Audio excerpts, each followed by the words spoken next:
What's up everyone, we're going to be going through the best NBA player props on Prizepicks today. Now I did want to show you the results from yesterday's picks from my exclusive Discord group, and as you guys see, we actually got 20 picks correct, which was absolutely insane. So we're on a huge hot streak, but if you want to get 20 picks right like me, win more bets, and receive the best picks from some of the best bettors in the world for less than a cup of coffee, you can access the exclusive Discord and meet some of the best sport bettors in the game by joining my Patreon, should be linked down below in the description. Once you join, you'll have complete access to the Discord and can start winning more bets today. So make sure to join my Patreon using the link in the description. And here's one of our members who just signed up and won himself $250 just yesterday, and another member who won $130 for the 5th day in a row since joining my Discord. So guys, if you want to win big money like our members, the link will be in the description, so go join the Patreon to have access to the Discord group, and I will be continuing to upload every single day on this channel the best bets and props, so make sure to subscribe so you don't miss my daily uploads. Alright, so let's get straight into the first pick. And when it comes to these picks, I'm not saying to chuck all of them into a parlay and hope for the best. Pick and choose the ones that you like and the ones that work best for you. So first pick we're going to be talking about is points, rebs, and assists for 20.5, and this one actually is for less. Now when we look at Santi Aldama, great player, and this one is a fantastic one as he has gone on the under in 3 out of the last 5 games, and they do face off against none other than the Milwaukee Bucks. Now when we look at the Milwaukee Bucks, it is going to be an interesting game, but the Bucks do rank 10th when it comes to points allowed, 7th when it comes to assists allowed, and when it comes to rebounds allowed, they do rank, a little bit lower as they rank 24th. Now we still do very much like the under for this situation here, due to the fact that when we look at his average over the last 5, he has been averaging 17.4, so significantly below this line.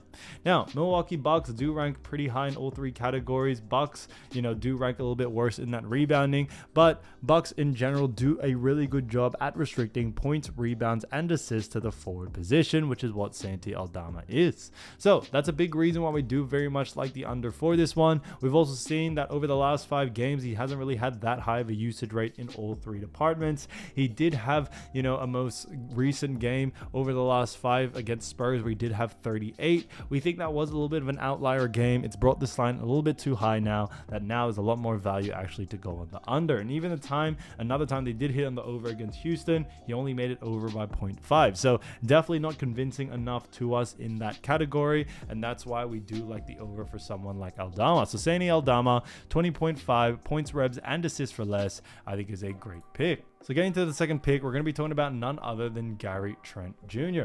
So Trent Jr., this one is a great one for 13.5 points and rebounds, and this one is for less. Now look at Trent Jr., we've actually seen him go in the under in 2 out of the last 5 games, and they do face off against none other than the Memphis Grizzlies. Now look at the Memphis Grizzlies, we do see that when it comes to points allowed, we see that the Grizzlies rank 23rd, and then when it comes to rebounds allowed, they rank very much higher as they rank 10th.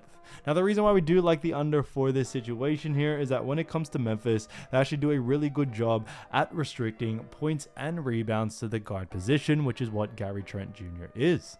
Now Trent doesn't have the highest usage rate, in these departments. He's definitely had some big games, but we think those are a little bit more of outlier games, that it has brought this line a little bit too high, that now is a lot more value actually to go on the under. If we look at his most recent game against Spurs, he did only have 4, and we are expecting a similar outcome just like that one. Now Trent Jr. as well isn't really the main guard for this team. We definitely see Damian Lillard take a lot more of the usage rate, so we definitely see as of right now, Lillard taking a lot more of that usage rate from GTJ, and because of that, it could definitely be a big problem, which is why we like the under for this one. Now we look at what the bookies are saying. The bookies also have him favored for the under as well. Now his average over the last 5 is 14.4, so close to this line, slightly above it, but definitely not convincing enough to us to like the over. That's why we are sticking to the under. So Trent Jr., 13.5 points and rebs for less, I think is a great pick. Now getting to the next one, we're going to be talking about none other than Eric Gordon. So Eric Gordon has had himself a great season for this Philly team, and when it comes to Eric Gordon, this one is for points, rebs, and assists for 14.5, and this one is for less. Now look at Eric Gordon, we've actually seen him go in the under in 1 out of the last 5 games, which is great to see, and they do face off against none other than the Boston Celtics.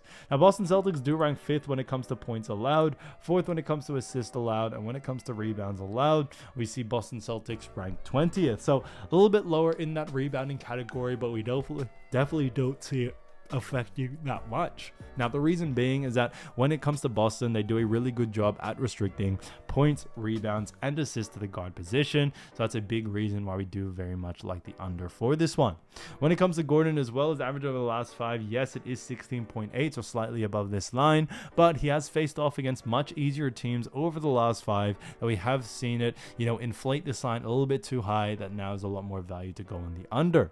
When we look at what the bookies are saying, the bookies also have him favored for the under as well. But on top of that, when we look at the matchup between Boston and Philly, we are expecting a little bit less and slower pace from this game, which definitely should lead to less volume, especially for someone like Eric Gordon, who doesn't have really necessarily the highest usage rate for this Philly team. So we definitely see that being a big case, and for that reason, we definitely like the under for this one. So Eric Gordon, 14.5 points, ribs, and assists for less, I think is an absolute steal. So as you all know, I do want to get these picks out to you as soon as possible, but Prizepicks is delayed with some of their lines, so here are a couple of players you should definitely watch out for when their lines drop. So first player we're going to be talking about is none other than Josh Giddey. Now Josh Giddey has done a fantastic job, averaging 11.5 points, 7.3 rebounds, 6.7 assists, and also shooting 44.4% from the field for the Chicago Bulls team. Now Chicago Bulls currently right now are 21-28 record. They do face off against none other than the Detroit Pistons, who do have a record of 24-24. Now, when we look at the Detroit Pistons, we also do see that they rank 17th when it comes to points allowed. They also rank 9th when it comes to assists allowed, and 4th when it comes to rebounds allowed. So a little bit high in that rebounding and assist category, and a little bit lower in that points, but when it comes to someone like Josh Giddey, we do like the under for this situation here for the rebounds and assist category. A big reason being is that not only do Detroit Pistons rank high in both of those categories, rebounds and assists, but on top of that, when we also look further, what we also do see is that when it comes to Josh Giddey, and not only is he a great player, but on top of that, he is a shooting guard for this team. And because of that, the Detroit Pistons do a really good job at restricting rebounds and assists to the point guard, shooting guard position. Now, Josh Giddey right now is listed as a shooting guard, but we tend to see him play point guard as well. But even if he does play point or shooting guard, we definitely see Detroit Pistons doing a great job restricting him from rebounds and assists as much as they can. Now, on top of that, when it comes to Josh Giddey, another big reason is that when it comes to Detroit and Chicago Bulls, we are expecting a pretty slow-paced game from both of these teams. If that is the case and they both play very slow pace, we could see less volume from Josh Giddey, which should also lead him to the under as well. So for that reason, keep an eye out for the under for this one for Josh Giddey. But like I always mentioned, keep an eye out for the line first. If it is too close to his averages, definitely look to go on the under there. But definitely focus more on rebound and assists for Josh Giddey. Now getting to the next player, we're going to be talking about Jarrett Allen from the Cleveland Cavaliers, and he's been averaging 13.7 points, 10.1 rebounds, 1.9 assists, while also shooting 70.5% from the field. So Jarrett Allen has done a fantastic job for the Cleveland Cavaliers, and the Cleveland Cavaliers do face off against none other than the Dallas Mavericks. Now, the Dallas Mavericks do have themselves a different look when it comes to their new addition of Anthony Davis. Now, it is expected that Anthony Davis will not be playing in this game for now. It may change. We don't really know what's happening due to the trade. However, we still think the fundamentals are still right, because the Dallas Mavericks do rank when it comes to points allowed. They rank 15th. On top of that, moving on into assists allowed, we also see that they rank 18th, and then rebounds allowed, we also do see that the Dallas Mavericks do rank 18th as well. So they rank very mid-tier in all three categories, and when it comes to that, we do see someone like Jarrett Allen being able to take advantage of this and going on the over here. Even if Anthony Davis does end up playing this game, which we don't think he will, but even if that is the case, we still see someone like Jarrett Allen being able and have the capability to go on the over. But I would definitely focus a lot more on points and rebounds for someone like Jarrett Allen, as he doesn't have that high of a usage rate in the assist department. Now, Cavaliers have been playing fantastic, having a record of 39-9. Mavericks, on the other hand, have a record of 26-23, and because of that, we do very much like, the over for this situation, as Cleveland Cavaliers continue to dominate the whole of NBA. Now, when we look at this matchup as well, what we also do see is that Dallas Mavericks do struggle against the center position, and for that reason, we still do like the over for someone like Jarrett Allen, and we definitely definitely see him taking advantage here. So keep an eye out for his line. If it is under his averages, definitely look to go on the over. But like I mentioned before, I would focus a lot more on points and rebounds for someone like Jarrett Allen, who does have a higher usage rate in both of those departments. Again, to the next player, we're going to be talking about Kristaps Porzingis from the Boston Celtics, and he's been averaging 19.3 points, 7.1 rebounds, 2 assists, while also shooting 48.1% from the field. Now, he's done a great job for the Boston Celtics, and the Boston Celtics do face off against none other than the Philadelphia 76ers. Now, when we look at Boston Celtics, they do have a record of 34-15, while 76ers do have a record of 19-28.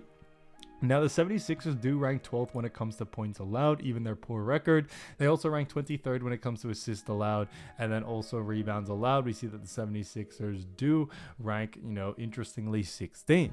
So they rank pretty mid-tier, a little bit higher in one category, but mostly mid-tier. And because of that, we do very much like the over for this situation here for someone like Kristaps Porzingis. Now, Porzingis is a center, and the team like 76ers do very much struggle against the center position. Joel Embiid has been out for multiple games this season and has really brought the defensive capability of this 76ers team when it comes to, defending that center position. But even when he does play, or when we have seen Joel Embiid play for this Sixers team, we haven't really seen, the centers struggle. They tend to still do very, very well. So I think overall, just the 76ers, even in the miracle of Joel Embiid does play, we still see someone like Kristaps Porzingis being able to take advantage of this. Now, points and rebounds is definitely where I would focus on for someone like Kristaps, as he does have a higher usage rate in both of those departments. And with Kristaps having a higher usage rate in both of those departments, we definitely see that being a big thing.